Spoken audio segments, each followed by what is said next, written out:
Yesterday, I completed the 75 Hard Challenge. 75 days of extreme discipline, not negotiating with myself, honoring my commitments, challenging myself, pushing my body, pushing my mind, pushing my emotions, pushing my spiritual life to the ultimate test. I had no clue what to expect when I started down this journey, but embarking on the 75 challenge, but more importantly, completing it with 100% accuracy has changed my life in many ways. And it's changed the direction with where I'm taking this podcast, our organization, and the movement. We are leveling up our offerings. We are leveling up how we lead men. Now, I shared on the Superman Life podcast the 10 life-changing lessons. I'm going to link that down there below. So if you guys want to get the lessons, the takeaways, I recommend checking out that podcast. But today's episode, I just want to share some of my initial thoughts, a stream of consciousness, takeaways, how it changed me, why I started down this journey, more importantly. What were some of the key defining moments over the last 2.5 months, and how I believe 75 Hard can help you, but more importantly, how I believe all men can change their life if they learn to honor their word. So I started this challenge on December 2nd, 2024. 76-ish days, 77-ish days from the time that you may be hearing this, unless you're hearing it way down the road. But December 2nd, 2024 was day one. Day 75 was February 14th, 2025. Now, when I started on it, I didn't think about the end date, but many of you know that February 14th holds a very special place in my heart. It was that day 6 years ago that I stepped into freedom from pornography. It was that day 6 years ago that I got real, raw, honest, and authentic with a person in my life about the struggles that I had been dealing with. So February 14th has marked pivotal moments in my life. And I believe February 14th, 2025 will be another pivotal day that when we look back years down the road, we'll say things really changed on that day. But I was at an event in November. This is pre 75 Hard. I was at an event. It was a business mastermind that had 60, 70-ish business owners from all across the globe. And we ended this event with a hike in Scottsdale, Arizona. And I can remember how that hike opened my eyes to some lies that I was believing within myself. Now, if you've been around here for a while, you know that I have a background in bodybuilding. I run Frank Rich Fitness. Fitness is a part of the work that we do with Rebuilt Recovery. Fitness has always been a priority in my life since I first found the gym at 15 years old. And then I found bodybuilding at 24.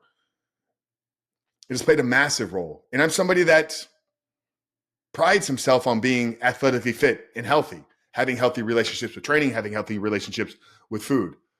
But like all of us, life can get caught up. We can slowly begin to lower our standards. And I got comfortable. Over the last year plus 18 months, I got a little comfortable. I developed maybe not the healthiest relationship with food and snacking. I was maybe overindulging in some celebratory drinking every once in a while. I was fit, I was active, I was training 5 days a week, but my body wasn't a representation of a standard that I believe men should hold. And it was at that event, it was on that hike that this really became clear and evident to me. So as we're walking up the mountains, now Scottsdale that week that I was there was a little cold. It was a little chilly. We were actually kind of surprised. But this Saturday afternoon, as we're hiking up Tom's Thumb, it got warm. We were getting heated. Our heart rates were up. We were all beginning to start to sweat. And some of the guys started to take their shirts off. Common practice, right? When you're outside with a lot of men, guys will take their shirt off. It is comfortable. Let's get some sun. Let's breathe a little bit. And I can remember wanting to take my shirt off, but being ashamed. I was surrounded by fit guys that were running fitness businesses, some competitors, some power lifters, but guys that were confident in their skin. But Frank wasn't. Frank was too ashamed of the way that he looked with his shirt off to allow himself to do something that he wanted to do. Now think about that. My image of myself, the way that I looked at myself, the shame that I carried about how I looked was controlling my actions. I was not doing a thing that I knew I wanted to do because of how I perceived others would see me.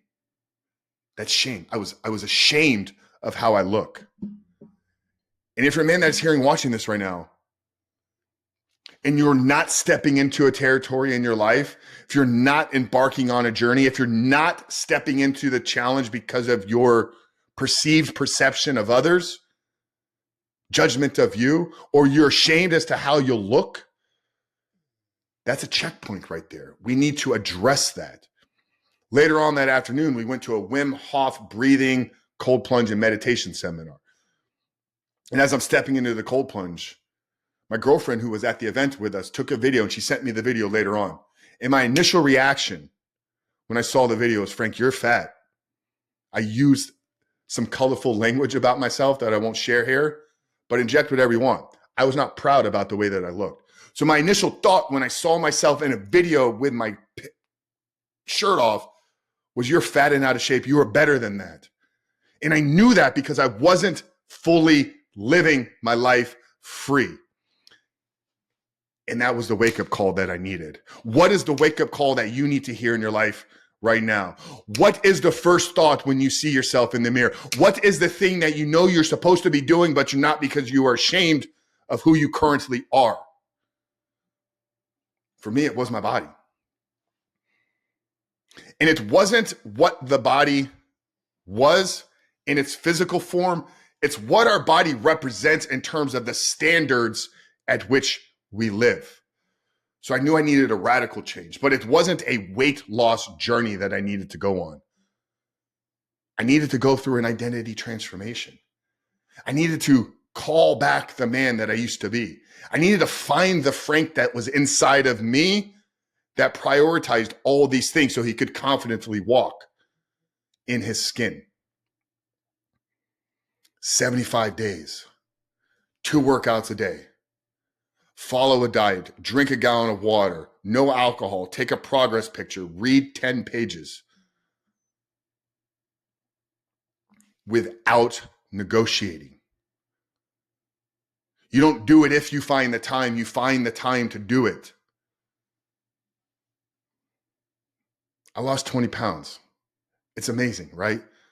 People all over the place are, Frank, you look incredible. What are you doing? Your waist is tightening up. Your shoulders are broad. You're getting vascularity. 6-pack is coming in.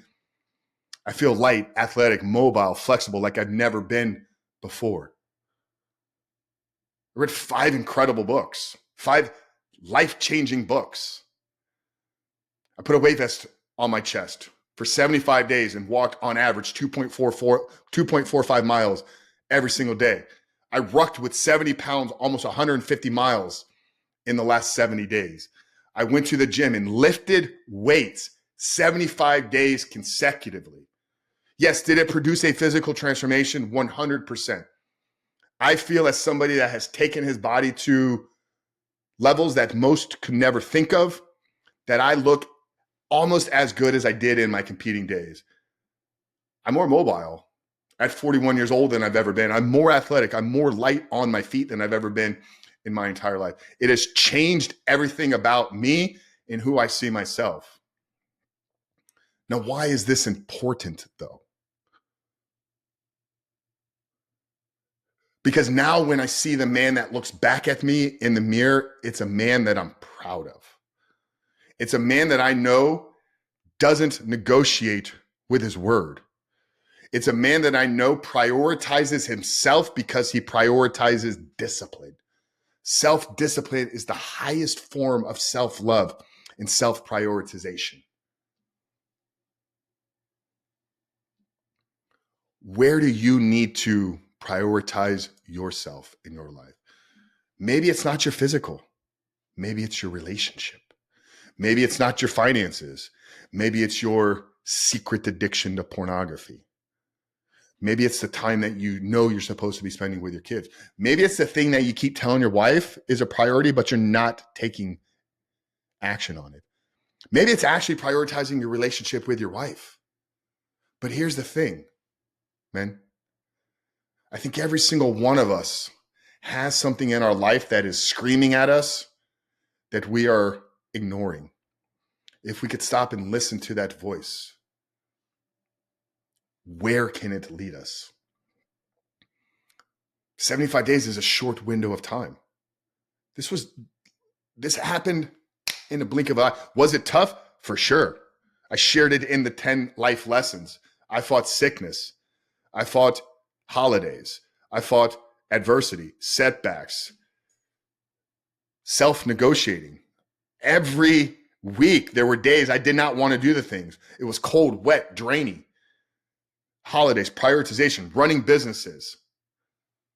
All of these things were reasons as to why I maybe couldn't get the things done, but I got them done. 75 days of not negotiating. Like I said, I went from 250 to 230, incredible.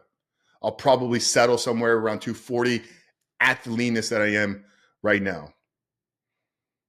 I found a new love and passion in rucking, weighted vest rucking. I've always been an avid reader, but it was something that I was pushing aside for a very long time. I've got reconnected in my own personal development. My relationship with God grew over these 75 days in a way that I never would have imagined. I would hear his voice calling me, Frank, you're getting closer to where I'm taking you. One of the lessons that I shared is your relationship with God is found on the other side of you becoming the man that he created you to be. And when we stop negotiating, when we stop accepting less than we know we're capable of, when we stop believing the lies, when we step into truth, that's when our life transforms. 75 days can change your life. It changed mine. It's a short window of time to walk through a transformation of identity, very similar to what we teach at Rebuilt Recovery. Some of you have gone through the Reboot Your Life program. You know that it's set up in a way where there are non-negotiables. What are the 5 non-negotiables that you need to be living and acting out and taking action on every single day? Like I said, guys, if you want the full takeaways and life lessons, click the link down there below, the Superman Life 10 life-changing lessons from 75 Hard. But what's that voice that's whispering to you? What's that thing that's calling you? What's that thing that you know you're avoiding that on the other side of it is the life that you're dreaming of? Guys, we got clear on a new direction with Rebuilt Recovery. I've dropped hints at it over the last couple of weeks. We will be making a transition from Rebuilt Recovery as our organization to Rebuilt Man. We are a transformation company. We transform men's lives from the inside out, helping them get free of pornography, helping them get free of mediocrity, stepping into the greatness of their physical, stepping into the greatness of their marriage, stepping into financial abundance. All areas of life are important to become a rebuilt man. So our content, our coaching, our courses, our curriculum, everything we do will have a much deeper focus on the physicality of your transformation. You can see yourself in your mind as a different man, but if the one looking back at you in the mirror is less than you know you're capable of, then you are not fully walking in God's authenticity for you. And that's what we're here to do. We're here to lead men into the life that God has called them to live. And it starts today. What is the thing that you're putting off? What is the thing that you're avoiding looking at? Rip it open, lean into it, honor your word, take action, and watch your life transform literally in front of your eyes. Guys, I thank you for everything. It's been a little over a year that we've been running this podcast, and it has been exponential in growth in every capacity. And I believe we're just on the tip of the iceberg. So if you got value, rate, review, share this one. But look for some upcoming announcements and exciting things coming your way from Coach Frank Rich in the Rebuild Man. We love you guys. See you in the next one.